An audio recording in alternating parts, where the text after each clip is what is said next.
सांगलीत 108 श्री सारस्वत सागर महाराजाची चॅरिटेबल ट्रस्टच्या वतीने मराठी मुलींची शाळा क्रमांक 1, मराठी मुलींची शाळा क्रमांक 2 तसेच उर्दू शाळेतील विद्यार्थ्यांसाठी मोफत वह्या व शैक्षणिक साहित्य वाटपाचा उपक्रम उत्साहात पार पडला।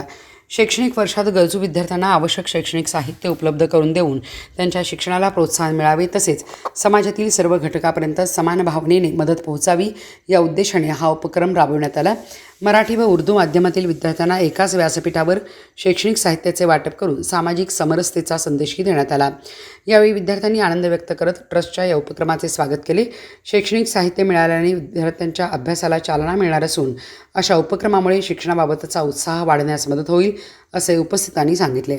या कार्यक्रमाला विनोद पाटील, महावीर भोरे, निलेश महाजन, शीतल सकळे, संदीप स्वामी, किशोर पाटील, विशाल पाटील, वैभव देसाई, विनय पाचोरे, श्रनिक खबाटे, शीतल पाटील आणि लालासो तांदळे यांच्यासह ट्रस्टचे पदाधिकारी व कार्यकर्ते उपस्थित होते। कार्यक्रम यशस्वी करण्यासाठी सर्वांनी परिश्रम घेतले।